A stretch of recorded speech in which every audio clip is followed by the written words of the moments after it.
Welcome to Uttarakhand study circle. इस video में बात करेंगे जनवरी 2025 के करंट अफेयर के बारे में। ये जो पीडीएफ है ये हिंदी और इंग्लिश दोनों ही मीडियम के स्टूडेंट के लिए बनाया गया है। इसमें आप देखेंगे कि हिंदी और इंग्लिश दोनों में ही क्वेश्चन और उसके आंसर साथ साथ में जो भी उसका एक्सप्लेनेशन है वो दोनों ही भाषाओं में बनाया गया है। तो ये हिंदी और इंग्लिश दोनों ही मीडियम के स्टूडेंट के लिए काफ़ी बेनिफिशियल होने वाला है। अगर आपको ये वीडियो पसंद आता है तो चैनल को सब्सक्राइब करें, वीडियो को लाइक करें और अपने जो भी कमेंट हैं एज अ फीडबैक आप अवश्य दीजिएगा। चलिए बढ़ते हैं पहले क्वेश्चन की ओर। जैसा कि आप जानते हैं उत्तराखंड में वनाग्नि एक बहुत बड़ी समस्या है, तो इसको लेकर पहला क्वेश्चन है कि उत्तराखंड में वनाग्नि को रोकने के लिए राज्य सरकार ने कितने फॉरेस्ट ऑफिसर को एज अ जिला नोडल अधिकारी नियुक्त किया गया है। ऑप्शन है 5, 10, 15 या 20। तो इसका आंसर है ऑप्शन नंबर बी 10, यानी 10 फॉरेस्ट ऑफिसर को जिला स्तरीय नोडल अधिकारी नियुक्त किया गया है ताकि वह जो फॉरेस्ट फायर है यानी वनाग्नि है उसके प्रबंधन को बेहतर तरीके से देख सकें। तो इसका आंसर है ऑप्शन नंबर बी। चलिए बढ़ते हैं अगले क्वेश्चन की ओर। देखिए, जब मैं वीडियो रिकॉर्ड कर रहा हूँ तब तक राष्ट्रीय खेलों का समापन हो चुका है। तो राष्ट्रीय खेलों से रिलेटेड जो वीडियो है वो बहुत जल्द अपलोड की जाएगी, लेकिन ये जो करंट अफेयर है वो बेसिकली टारगेटेड है जनवरी माह के न्यूज़ से। तो तब राष्ट्रीय खेलों की शुरुआत हुई थी।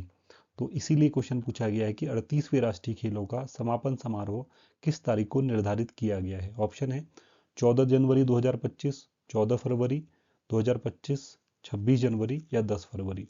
तो इसका आंसर है 14 फरवरी 2025। अब कभी कभी एग्जाम में आता है तो भूल जाते हैं डेट, तो याद रखिएगा वैलेंटाइन डे के दिन इसकी जो समापन है वह किया गया था। और अगर उद्घाटन की बात करें तो वो 28 जनवरी को किया गया था। यहाँ पे लिखा हुआ है देखिए, 14 जनवरी 2025 को इसका समापन किया गया था और ये 38वें क्रम का राष्ट्रीय खेल था जिसका समापन 14 फरवरी को किया गया था। अगर शुभारंभ की बात करें यानी इसका इनॉग्रेशन जो है वो 28 जनवरी को हुआ था और समापन मैंने आपको बता दिया।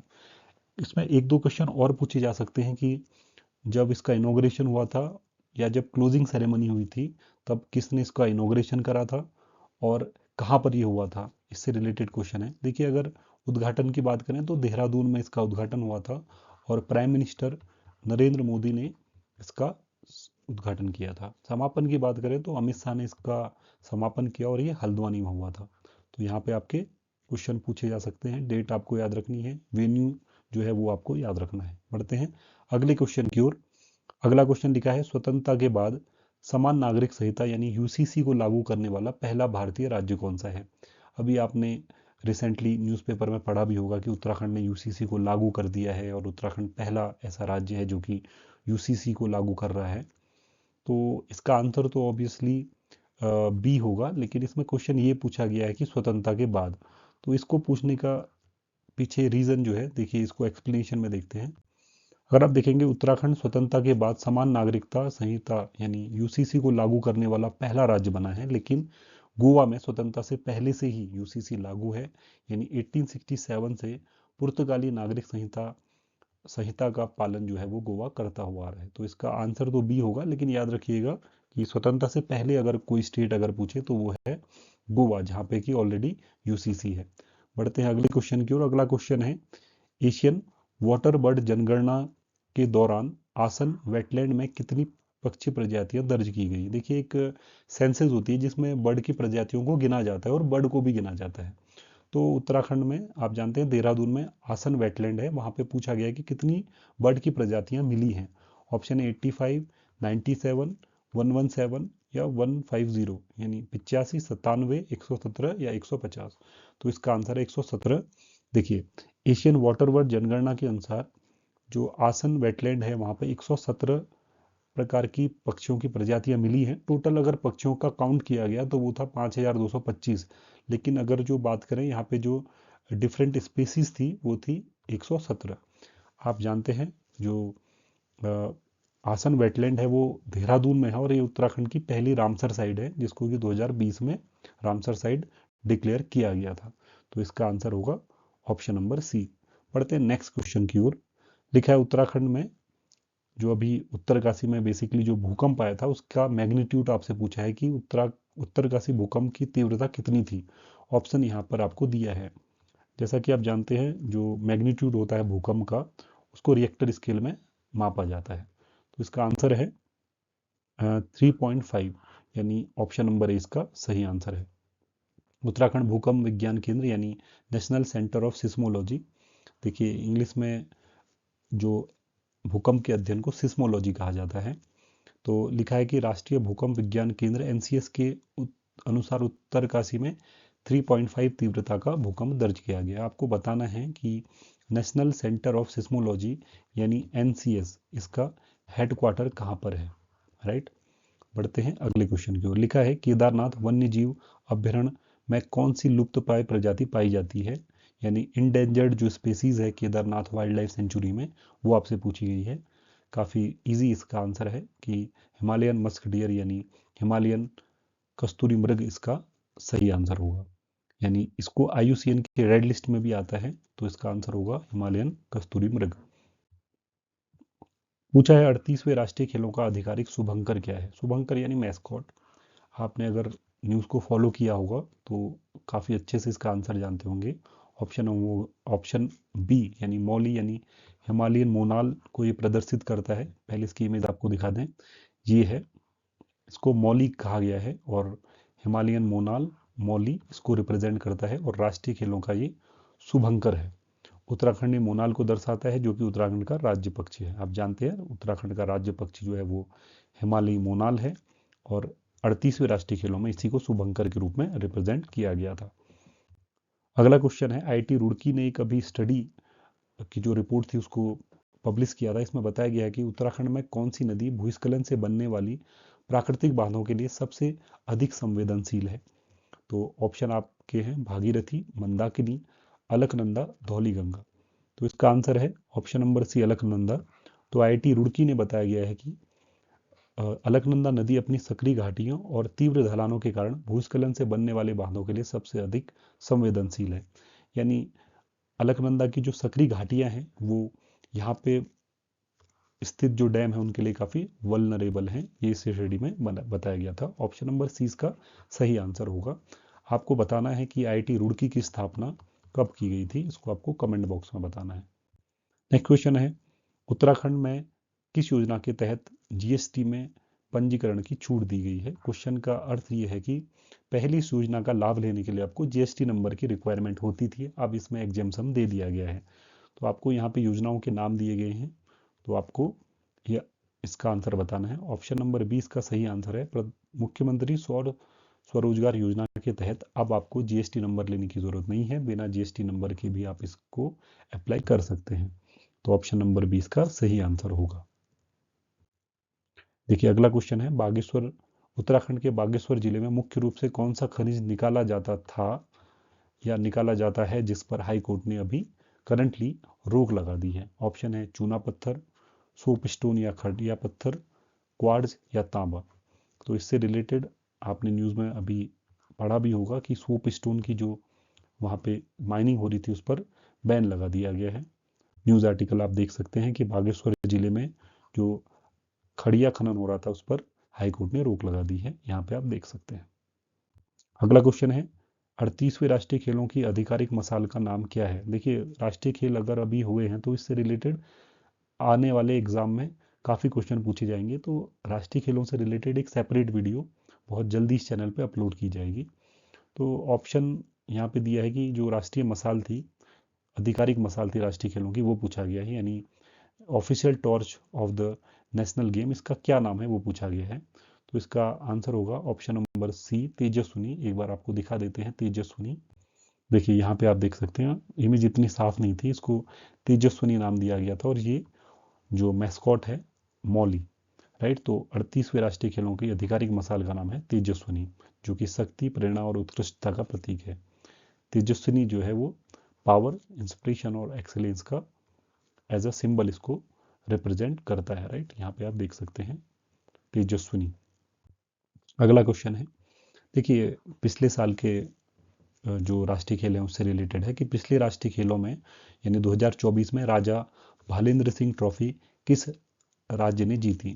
देखिए राजा भालेंद्र सिंह ट्रॉफी उस राज्य को दी जाती है जो कि राष्ट्रीय खेलों में सबसे अच्छा प्रदर्शन करता है या सबसे अधिक जो मेडल होते हैं उनको जीत कर आता है। तो 2024 से रिलेटेड यहाँ पे क्वेश्चन पूछा गया है। अगर 2024 की बात करें तो महाराष्ट्र ने पिछले राष्ट्रीय खेलों में सर्वाधिक पदक जीतकर राजा भालेंद्र सिंह ट्रॉफी जीती थी। अब अगर 2025 की बात करूं, यानी 38वें राष्ट्रीय खेलों की मैं बात करूं जो कि उत्तराखंड में आयोजित किए गए थे, इसका इसमें जो इस बार जो विनर है सर्वाधिक वो था SSCB, यानी सर्विसेज भी इसको बोलते हैं, सर्विस स्पोर्ट्स कंट्रोल बोर्ड इसका फुल फॉर्म है।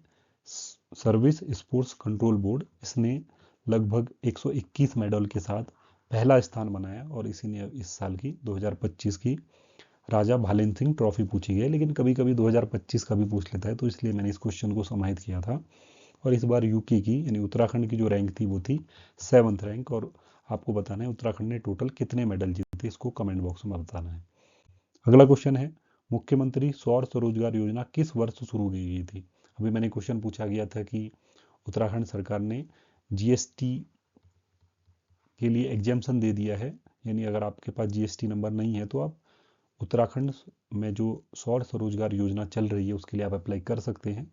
अब इसी से रिलेटेड क्वेश्चन है कि मुख्यमंत्री सौर स्वरोजगार योजना की शुरुआत कब की गई थी?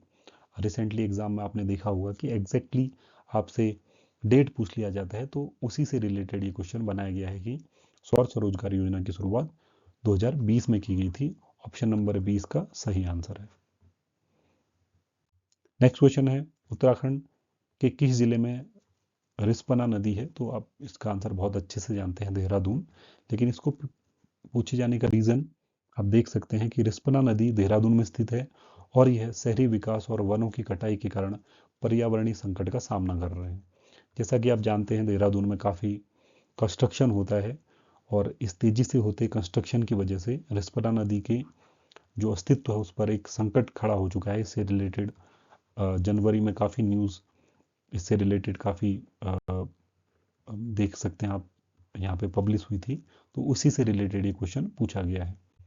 अगला क्वेश्चन है, भारत में संरक्षित वन्यजीव क्षेत्रों में परियोजनाओं को कौन मंजूरी प्रदान करता है? यानी जो रिजर्व फॉरेस्ट होते हैं या रिजर्व या प्रोटेक्टेड वाइल्ड लाइफ एरिया होते हैं, वहाँ पर अगर आपको कोई परियोजना लागू करनी होती है तो आपको किससे इजाज़त लेनी पड़ती है? ये आपके ऑप्शन है। तो इसका आंसर है ऑप्शन नंबर बी, राष्ट्रीय वन्य जीव बोर्ड यानी NBWL, यानी राष्ट्रीय वन्य जीव बोर्ड भारत में संरक्षित वन्य जीव क्षेत्रों में परियोजनाओं की समीक्षा और मंजूरी देता है।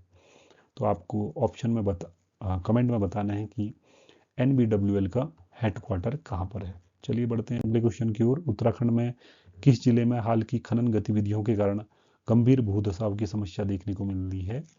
तो इसको हमने अभी डिस्कशन किया था। बागेश्वर में हाईकोर्ट ने खड़िया पत्थर या सोप स्टोन की माइनिंग पर रोक लगा दी थी। तो इसका आंसर होगा बी।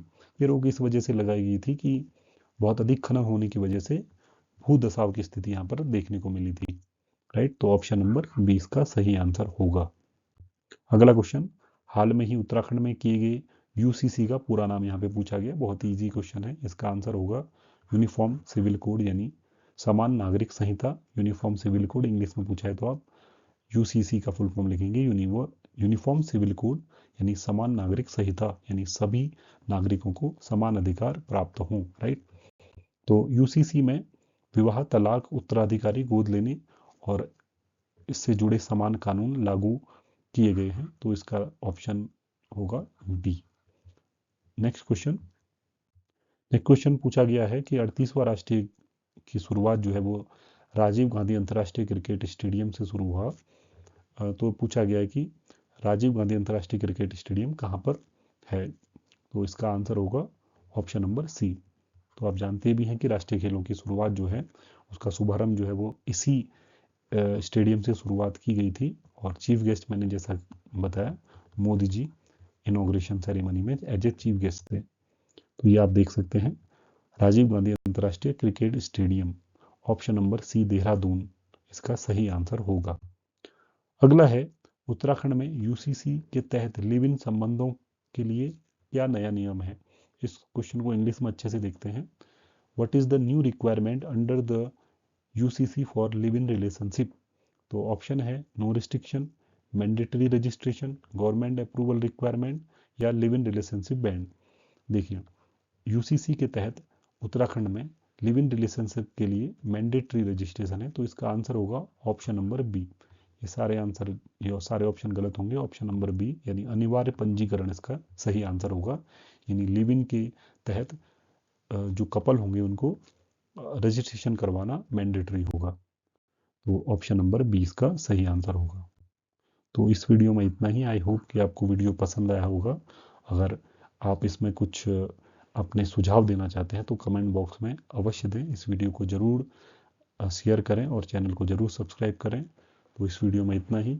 आई होप ये वीडियो आपके एग्ज़ाम के लिए यूज़फुल रहेगा। Thank you so much.